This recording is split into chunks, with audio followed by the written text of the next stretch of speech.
शह और मात के खेल में कौन किस पर भारी होगा, कौन होगा सिकंदर, किसको मिलेगी पटखनी। बस कुछ ही घंटे बचे हैं जब पिटारा खुलेगा, नतीजे आएंगे, आतिशबाजी होगी, जश्न का माहौल होगा। वैसे तो सिकंदर कौन होगा ये तो चंद घंटे बाद तस्वीरें साफ हो जाएंगी, लेकिन सबकी टकटकी महाराष्ट्र पर टिकी हुई है।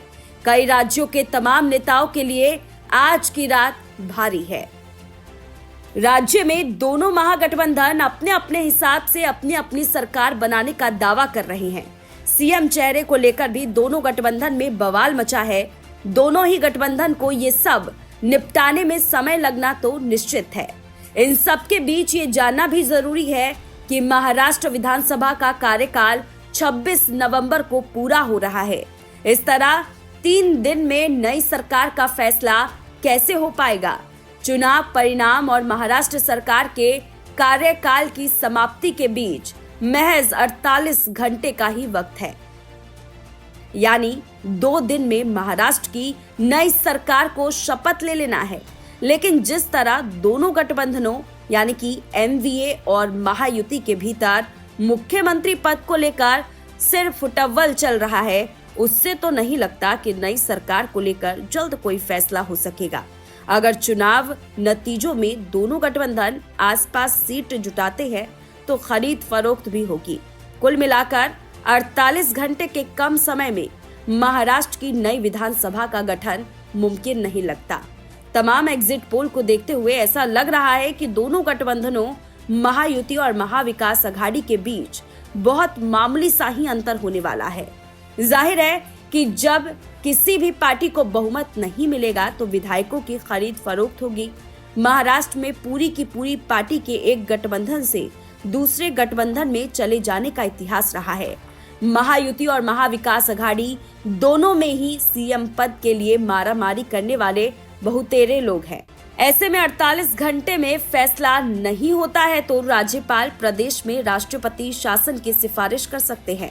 अगर ऐसा नहीं भी होता है और दोनों गठबंधनों में 10 से 15 सीटों का अंतर होता है तो जाहिर है कि तोड़फोड़ की आशंका बढ़ जाएगी। ऐसी स्थिति में हॉर्स ट्रेडिंग से भी इनकार नहीं किया जा सकता है। दोनों ही गठबंधन में सीएम पद की महत्वाकांक्षा के चलते बहुत बड़े उलटफेर भी हो सकते हैं। ऐसी स्थिति में केवल 3 दिन में सरकार बन जाना असंभव ही दिखता है। वहीं संजय राउत का कहना है कि चुनाव आयोग ने इसे ध्यान में रखते हुए ही चुनाव कार्यक्रम बनाया है। राउत के आरोपों की सच्चाई का तो पता नहीं, लेकिन हालात तो सचमुच यही है कि नतीजों की घोषणा और विधानसभा के मौजूदा कार्यकाल की समाप्ति के बीच केवल 3 दिन का समय रह गया है। राउत ने सीधे गृह मंत्री अमित शाह पर आरोप लगाया था कि वे नहीं चाहते हैं कि महाराष्ट्र में एमवीए की सरकार बने। वे 26 नवंबर के तुरंत बाद राष्ट्रपति शासन लागू करना चाहते हैं और इसीलिए इतनी कम समय सीमा दी गई है। भले ही चुनाव आयोग ने राज्य में हरियाणा के साथ चुनाव न कराने के पीछे जो भी तर्क दिए हों, लेकिन अब जो स्थिति है वो काफी हद तक केंद्र के पक्ष में जाती हुई नजर आ रही है। वहीं झारखंड विधानसभा और उत्तर प्रदेश के उपचुनावों के नतीजे भी कल सुबह आ जाएंगे। झारखंड विधानसभा का कार्यकाल खत्म होने में अब बस दिसंबर महीने का समय है और यूपी में तो उपचुनाव हुए हैं। ऐसे में किसी भी दल के लिए बहुत मारामारी की स्थिति नहीं है। वैसे झारखंड और यूपी के लिए एग्जिट पोल में एनडीए को बढ़त दिखाया गया है। हालांकि बीजेपी के लिए दोनों ही नतीजे काफी मायने रखते हैं। ब्यूरो रिपोर्ट, देश न्यूज।